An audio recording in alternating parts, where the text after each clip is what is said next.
It's Dr. Earle here, and it's Hump Day with Dr. Earle at Pure Plastic Surgery. And this is the time that I get to spend with you guys and talk about plastic surgery topics. And as you know, I am a double board certified plastic surgeon. Okay, and today we're going to go over a topic that relates to the week that we're in. So this is officially Patient Safety Awareness Week. Yeah, I'm sure maybe a lot of you didn't know about that, but it is. So this is the week where all of the major societies, not only in plastic surgery really, but all of the medical societies are talking about patient safety, okay? And trying to make patients aware that there are differences between surgeons, doctors, hospitals, OR settings in terms of their safety, and also how to make patients aware in terms of what factors do you have to look at to ensure that you're going to a safe place. Okay, so we're going to talk a little bit about that here today, and of course after all that, then I'll be happy to answer all your questions. All right, so patient safety, of course, incredibly important, right? It actually should be the number one thing, right? It should be the number one thing that you're looking for when you're researching a surgeon or when you're researching a clinic. Okay, so which is actually kind of the opposite of what we typically get, especially through social media. Typically the first question we get is, what's the cost? What's the price? Well, honestly, price should be the last consideration.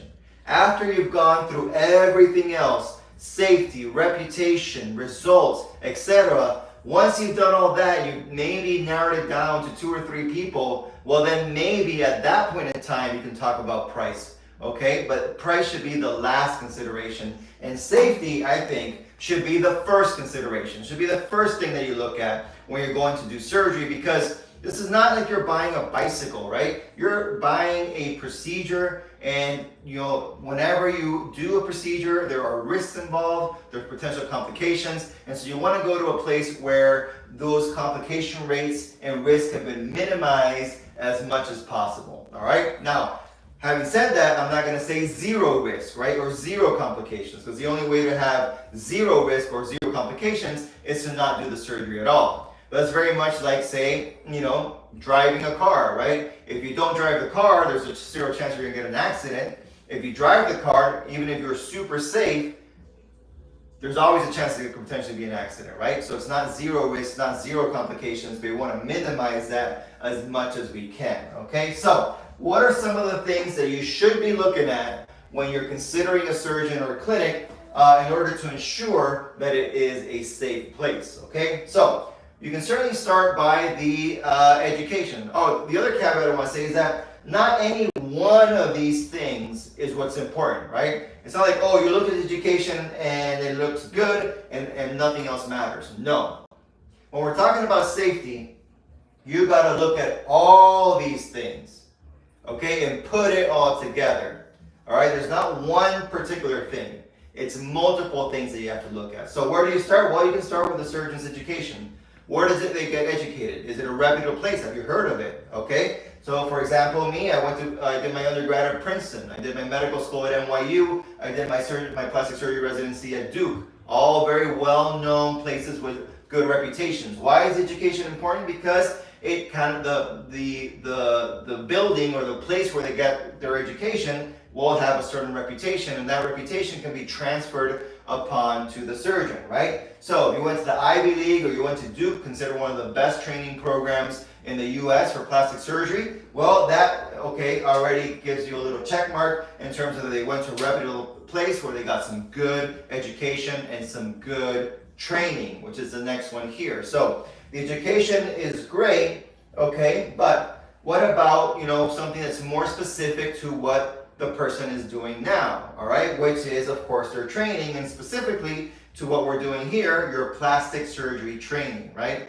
So it doesn't matter so much where I went to undergrad, okay, and I'm double board certified, which means I did general surgery, a full general surgery residency first, but then I did a full plastic surgery residency after that, okay? So even the general surgery training, yeah, that confers a lot of skills in terms of surgery in general, how to take care of patients and how to be safe, but then also even more specifically, you want to know how where you trained as a plastic surgeon, right? So for example, here I went to Duke, all right, education was Ivy League, okay, at Princeton, okay, and here I went to Duke. So Duke, for example, is considered one of the best plastic surgery training programs in the nation.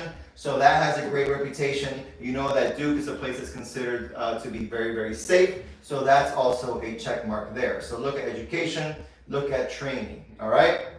Well, what comes after training?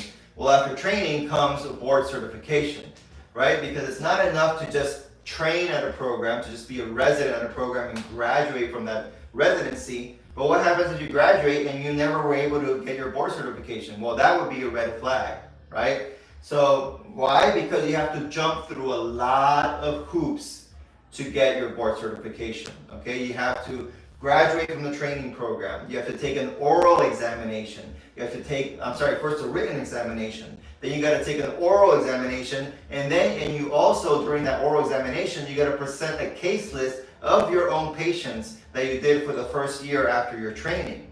That's why you never see a board certified plastic surgeon coming straight out of training. Why? Because it's physically impossible. They don't allow you to do that. Once you graduate your plastic surgery training program, you have to be in practice for 1 year, okay? And that's what they call you board eligible. And during that year, you got to accumulate at least 50 cases. And then you got to present that case list to the board. And then you're going to go over all your cases and your complications and your ethics and make sure that all of that checks out before they grant you that board certification. So that's why this one really, really matters, because this means that there's an external validation. So it's not just a surgeon saying, I'm safe, look at me. It's the American Board of Plastic Surgery saying this patient went through all the required training, they did the oral examination, they presented their case list, they had low complication rates, they've been ethical on how they treat their patients, they've been ethical in their marketing, because they check that as well, okay? And then they took an oral examination where we grilled them for 2 days, and they were able to pass that in a safe way. Then and only then do you get your board certification, okay? That's the other reason why not all boards are created equal. I'm talking about the American Board of Plastic Surgery. It's one of the most extensive and grueling processes that you can go through. It takes years and years and years to do this, okay? As opposed to, say, the American Board of Cosmetic Surgery, which is not even approved by the American Board of Medical Specialties. It's a non-approved board. It's not a real board, if you will, okay? Certainly not as stringent as the American Board of Plastic Surgery. And of course, what are you coming to do? You're coming to do plastic surgery, cosmetic surgery, aesthetic surgery. So when you're trying to do that, you definitely want to look at the board certification, and more specifically, you want to look at the American Board of Plastic Surgery. Okay? Otherwise, you could be getting a general surgeon, a dentist, a gynecologist, a dermatologist, whatever. Okay? Not a plastic surgeon. It's not the same thing. And that's very, very important. Okay? So, you checked education, you checked the training, now you check the board certification. Now we're really getting to the brass tacks. If they went through all these hoops, then the chances of the surgeon being safe and being ethical are much, much higher. All right? But what about where they are operating? Are they operating in a chop shop? Or are they operating in a private clinic? Are they operating in a reputable hospital? Okay? So you got to look at the certification and the reputation of the operating room. All right?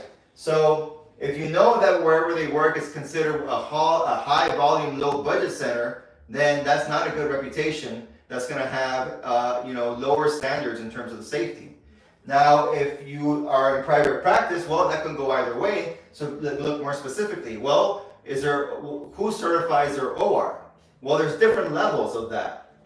There's your baseline level, which is the Florida Department of Health. That's the baseline. That's like what you need to even operate. If you don't have Florida Department of Health, then you're doing surgery illegally. Illegal.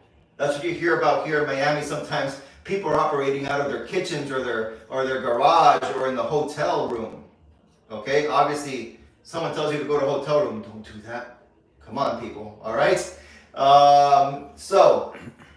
But that's only the baseline level, Florida Department of Health. Next level is something called Quad A SF. Quad A SF. So Quad A because there's 4 A's, SF. Quad ASF is second level, second tier level. Okay? And the highest level of OR certification that you could possibly attain, okay, is what's called JACO, or Joint Commission. That is the most stringent, okay? That is the one where you have to take it to the next level. You're taking this extra step. You spend a whole day with the inspectors demonstrating how you do things, and demonstrating how you sterilize things, and demonstrating your complication rates and how safe you are. So this is like the holy grail of OR certification, which is what we have here at Pure Plastic Surgery, because we always go the extra step in terms of patient safety. It is not our number one priority, okay? So that is what you want to look for. At the very least, you got to look at the Florida, what we said, the Florida Department of Health. That is at the absolute least, okay? If they don't have that, do not go. It's illegal surgery. But you get Florida Department of Health, then second tier Quad ASF, maximum tier Joint Commission, okay? All right, so that's all great. So you got all certifications, all the training, everything else. All right, but what are you actually doing, right? So you got to look at the surgeon's techniques. Are they employing techniques that keep the patient safe?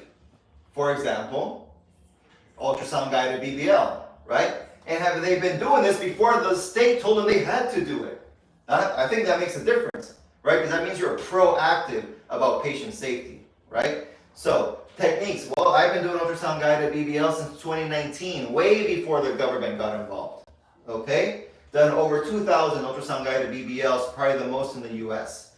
All right, well, that shows you that that surgeon really cares about their patients and their safety, and so they're employing techniques that go the extra step, they go the extra mile to ensure the safety of their patients, okay? So that's a great example there, ultrasound guided BBL. All right, and like I said, obviously now everyone has to do it because it's mandated by the Florida legislature, basically, by the law. It's a law, okay? But if they started that even before the law, I think that makes more of an impact.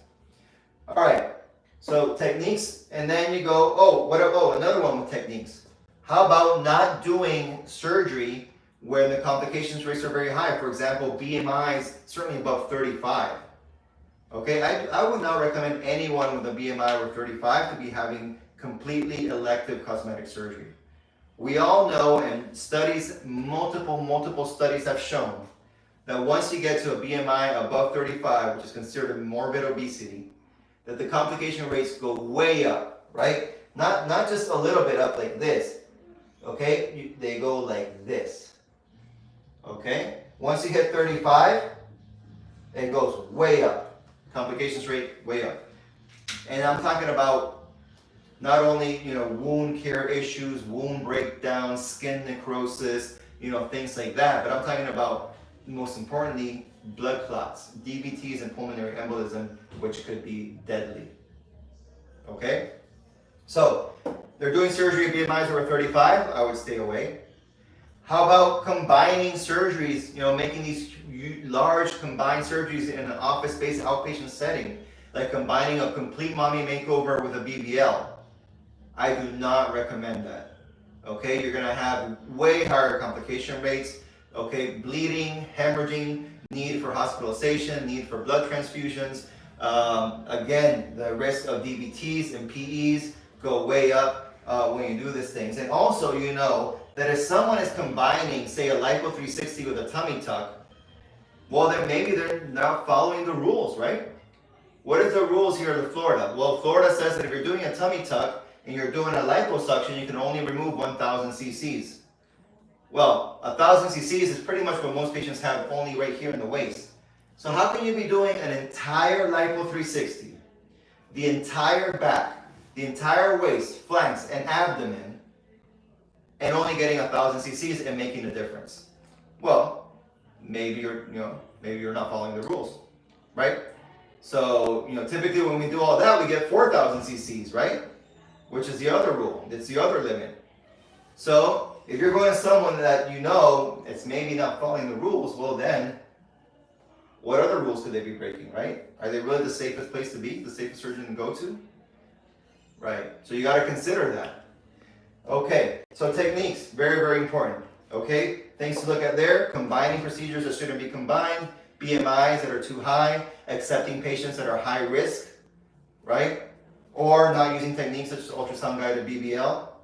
These are all things to consider in terms of techniques. All right? Next, complication rates. This might be a little bit tough because not everyone posts their complication rates.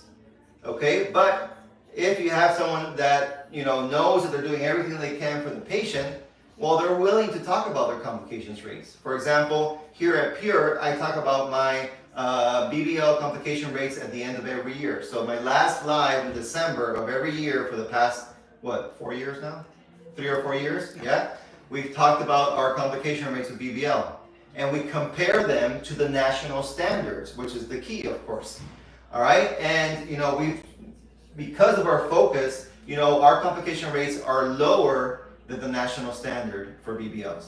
Okay? Never had fat embolism, never had a mortality from a BBL. Okay? Our infection rate is less, how many times less? I mean, the overall infection rate for BBL in the US is about 10%, and ours is about 1.2%. Okay? Less than 2%. So you want to be able to see if you can look at their complication rates. Okay? Now this might be tougher, but you could do some research and try to look that up. Not only from the surgeon, but also from the OR, from the clinic where they work out of. Okay? All right. Societies. This is something that you can look up on the internet as well. Are they part of any of the well-known societies? Okay, because societies also vet the surgeons and they take a look at their education, their training, and board certification, and they make sure that they're ethical in their marketing practices and business practices, because you got to do all that in order to join the society. Okay? Societies have a reputation to maintain, and so they maintain that reputation by having reputable surgeons. So if someone is a member of, say, the American Society of Plastic Surgeons, that is a great sign, because if you're not safe, you get kicked off the society. If you don't have a board certification, you get kicked off the society. Okay? So the ASPS is a good one. The other one is the Aesthetic Society.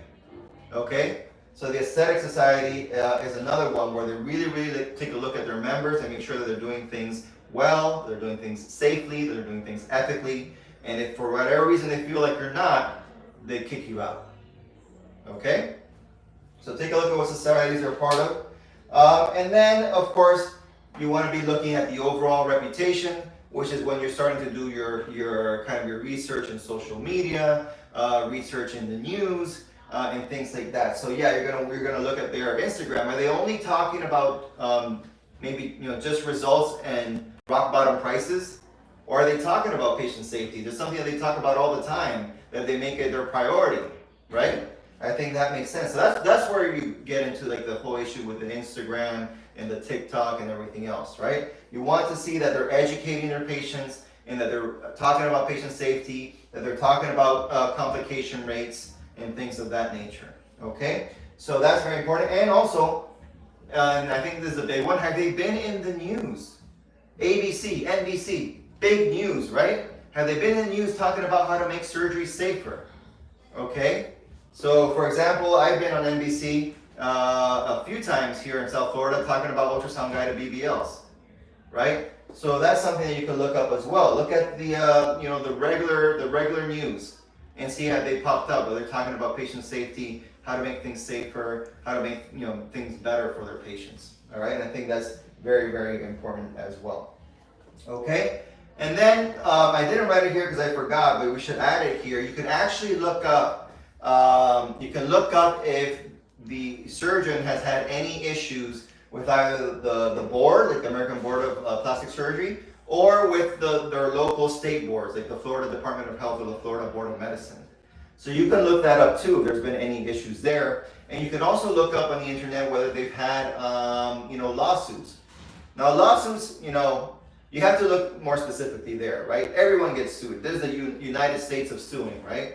So everyone gets sued. But you can take a look there too and see what it was about, what was the outcome, etc., etc. And you can look that up through a Google search as well. Okay? So is just about one thing? No, like I said before, you want to be looking at all these things that I mentioned, and you want to start putting those pieces of the puzzle together, and you'll start seeing if if things add up, right? If they had great education, great training, they're board certified by the American Board of Plastic Surgery, their OR is JCO certified, they've demonstrated techniques that are safe, right? BMIs that are reasonable, ultrasound guided techniques for BBL, not combining crazy combinations, okay? Are their complication rates are low? They're part of the societies that they talk about patient safety, right? Okay, all of that gets, that forms the big picture, okay? And the big picture is that, well, look at this. This surgeon cares about the safety of their patients, all right? Okay. I almost ran out of breath talking so much. Okay. And the Google reviews? Yeah. What's that? Oh, reviews, of course. No, thank you. Yes. I was waiting for that. That part that can go under reputation, but we can make it a little bit more obvious here. Yes, we can look at reviews. We can look at reviews on Google, and Real Self is another one. So yeah, certainly I think that's a great option there as well. Okay. So when we look at reputation, we're talking about, in the news, social media, review sites, things of that nature. Okay, so happy to take any questions regarding this, regarding patient safety, or anything related to plastic surgery. I have a mix. All right, let's mix it up. What's the difference between a skin graft and a tummy tuck? A skin graft. Okay, so those are actually quite different. A skin graft is when you are putting a skin on a wound, typically. The most common is for burns. So say you have a burn, a 3rd-degree burn or full thickness burn, then you can take a little thin piece of skin from one area and put that on the wound here, okay? That's a skin graft. It's typically something that we use in reconstruction. Now, a tummy tuck is completely different, right? A tummy tuck is when you remove the excess skin, especially to the lower abdominal region, and it's typically combined then with the muscle repair and liposuction along the flanks and the waist. So that's typically more of an aesthetic or cosmetic procedure, whereas the skin graft is typically used more for reconstruction, and the most common one is either large open wounds or burns. Is Avili permanent? Does the cellulite come back? Great question. So the Avili is the little tool, the device that we use to treat cellulite. We've been using it for several months here now. We've had excellent results. We really love this device. It's the only treatment for cellulite that actually works because it treats the root of the problem, which are these bands or septa that are pulling the skin down. And so once you go in, you release the bands, it helps the skin relax and come back up, and therefore you get rid of the dimple or the indentation caused by the cellulite. Once you cut those bands, that's it, they're cut forever. So that specific dimple that you treated, it's treated forever. It's not going to come back. Now, can you develop cellulite in other areas or things like that? Sure. Will the dimple go away 100%? Some of them do. A lot of them do, actually. Typically, you'll get anywhere from a 80 to 100% improvement in that particular dimple, and that should be improved, for the rest of your life, meaning that it's a one-time treatment to that particular dimple or area of cellulite. When performing a tummy tuck, how do you give the illusion of abs or contours to the abdomen? So you can do that. You can do a little bit of what we call an HD or high definition tummy tuck. And so when you do that, it is quite, like you said, it's a little bit of an illusion in the sense that you're doing it through removing a little bit of excess fat in certain areas, and you typically do that via liposuction. Okay, so you can create like the little line in the center. You can create some of the lines here on the sides to create that, that muscle definition of what we call the rectus abdominis muscles. Okay, and you can do that through liposuction as you then tighten up the skin and and do all that muscle repair on the inside. Can I still get work done if I had a blood transfusion after my C-section 2 years ago on TikTok? Yeah, all right, nice. I love questions from TikTok, and the answer is yes. So, it's not uncommon to sometimes lose blood with a C-section.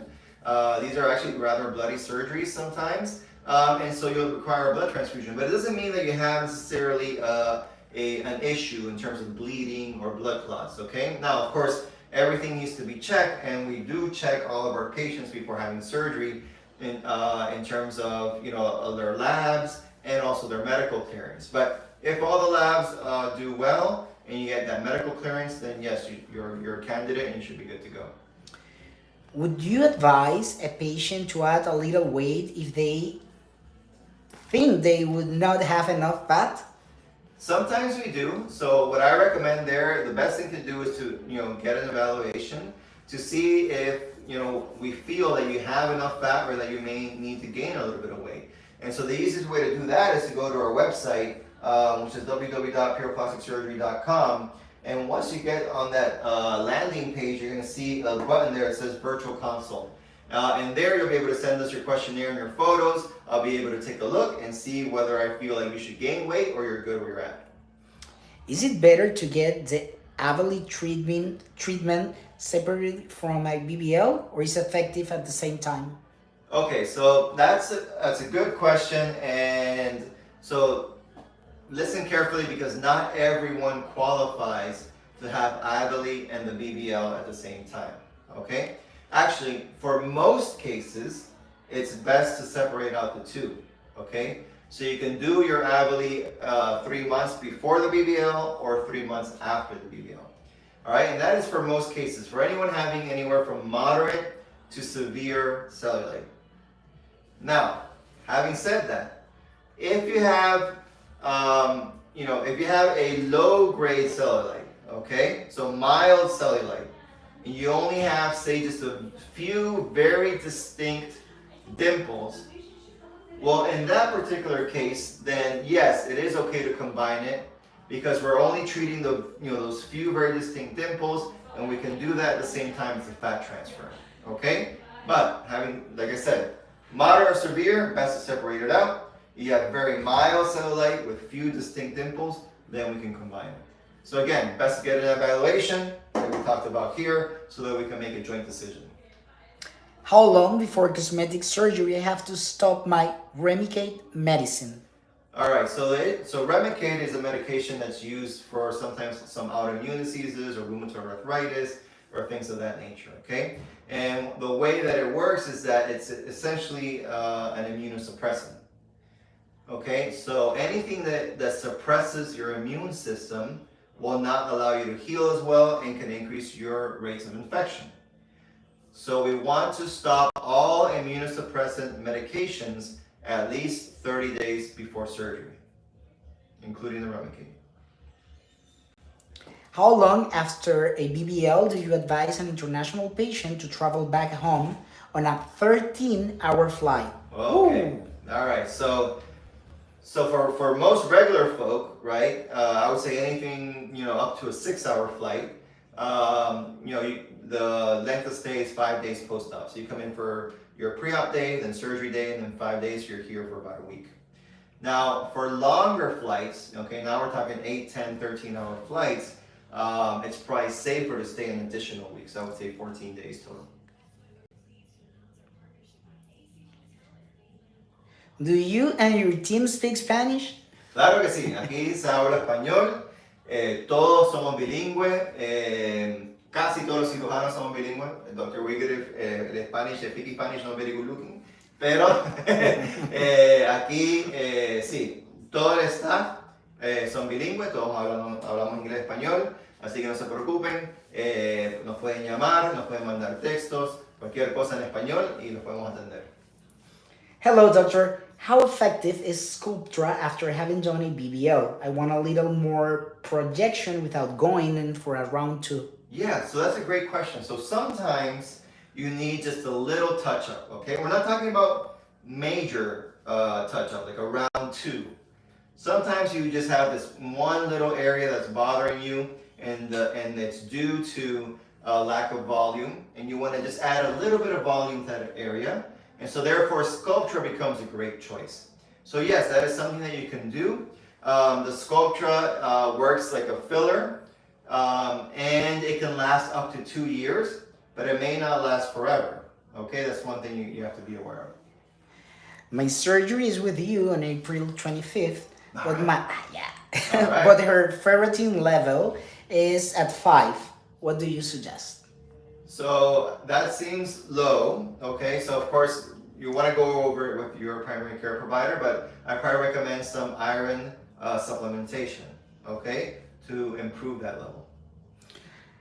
Do you do fuller or more dramatic BBLs? So I try to tailor the BBL to the patient's desires based on their foundation, right? So if someone comes to me with, you know, a BMI of 21 and they tell me they want a super dramatic BBL, well, I'm gonna say, you know, you basically you don't have enough fat for that to happen, right? So part of my job is to make sure that the expectations are realistic. So I do try my best to achieve the outcome that the patient is looking for, but we have to be realistic and we have to base it on that patient's underlying foundation. All right? Having said that, if you want, you know, a really, really dramatic BBL, just keep in mind that a lot of times patients don't, you know, it doesn't last as long. Patients are not happy with it, you know, 5 years down the road. And so that's why, you know, most of my cases, I kind of go for that, what I like to call an enhanced natural look. Okay, beautiful hourglass shapes, upside down heart, not a lot of like shelves or lats. These are looks that go out of style. But if you have that beautiful enhanced natural look, hourglass shape, upside down, you know, my signature upside down heart shape, those are the types of looks that tend to last for years and years and years to come. Okay, that's it. 30 minutes. Yes, oh, sir. No. We're 32 minutes, but I have more questions. All right. Let's do. Do you have 5 more? Of course. Okay. We're gonna hit 5 more questions because I talked a lot about this, but it's only because it's so important and because it is Patient Safety Awareness Week. Okay, let's go with the first one. What do you recommend to do if I was left with several dents on my buttocks after a BBL? This was Okay. with another surgeon. Yeah. So the first thing to do is to come up with a diagnosis, right? Why do you have the dents? Is it because there's lack of volume? Or is it because you have bands, right? Perhaps it's due to cellulite. In that way, once we have the diagnosis, then we can determine what is the best next step or what is the treatment for it. If it's because of lack of volume, then yes, maybe a round 2 BBL will be the best thing for you. If it's because you have bands, then perhaps ovulate treatment is the best treatment for you. Okay? So this is where it becomes really, really important to make sure you have the right diagnosis so you can then give the right solution to the problem. What's exactly an upside down heart shape? Is it focusing more on the hips? It focuses more on the hips and it really brings in the waist. So, you know, it's kind of like, if you can imagine that, that's why we call it that, you know, that signature upside down heart shape. We really try to bring in that waist. We focus a little bit more on the hips. I don't do these, what used to be called or sometimes still called the lats, where it kind of comes up like that, okay? Because then that creates kind of more of a squarish buttock. Sometimes some people call it like a wisdom tooth type buttock. At one point in time, you know, people were asking for that, but it's not a natural look, it's a very surgical look, and it's kind of going out of style. So I typically don't recommend a lot of lats. You can do a little bit of lats if you want, but certainly not a lot of lats. And you don't want the lats to ever overpower the hips. You want to have more of that enhanced natural upside down heart shape. Safety related. Yes. Cholesterol is elevated. Mm-hmm. Is this an increased risk? So in and of itself, no. So if you have some elevated cholesterol, but that's it, nothing else is going on, then that's fine. But if your elevated cholesterol is leading to uncontrolled high blood pressure, right? Or if you had, say, for example, maybe heart attacks in the past, or things like that, then yeah, and then you're not going to be a candidate, okay? But if you're just checking routine labs, otherwise you're healthy, you're not having any other medications, your cholesterol happens to be a little bit high, then that's usually not a problem. What's the ideal wait time for a round 2 BBL? So yeah, if you're going for a full-on round 2, meaning you had liposculpture 360 plus fat transfer round 1, and you're looking for liposculpture 360 fat transfer round 2, then you want to wait a minimum of 9 months. Ideally, sometimes a year. Okay? Now, here's where it gets a little confusing because sometimes people say round 2, but they don't mean the same surgery. They say, for example, tummy tuck was round 1 and BBL was round 2. Right now we're talking about 2 different surgeries. Well, if it's 2 different surgeries, then you can do your tummy tuck round 1, and then 3 months later, do your BBL, liposculpture 360 fat transfer, okay, BBL round 2. So that can be 3 months, okay? But if you're doing the same thing again, right, BBL round 1, BBL round 2, then you need to wait 9 months. Doc, spicy question. Ooh. How long after your BBL until you can be intimate? All right, great. So that's actually, and I'm glad you asked it because a lot of people, they get embarrassed about asking these things. Sometimes they forget to ask it here in my pre-op. So I do talk about it because, it is, some people get embarrassed about it, though you shouldn't, right? It's a perfectly normal question. So I'm glad you asked, and so we want to wait 6 weeks, all right? After any kind of major procedure, your BBL, mommy makeover, tummy tuck, you want to wait 6 weeks before becoming intimate once again. All right? Well, that's a great one to end up. We did 5 more. All right? We went into bonus rounds today. Yeah. Excellent. Well, I hope this was helpful. I hope this helps organize the way that you kind of research a surgeon or a clinic. I mean, I think all of these things are very, very important to look at, okay? And remember, it's not just about one thing. It's about doing all of this and then putting it together to create the full picture, okay? All right, well, that's it for today. If you guys want to inquire further, you can always write to us via DM. You can put comments here in the post. If you want to look at an evaluation, go to the website, www.pureplasticsurgery.com, and fill out that virtual consultation. Okay, we're always here for you en inglés y español. Okay? Bueno, I'll see you all next week on Hump Day with Dr. Alex Earle. Ciao.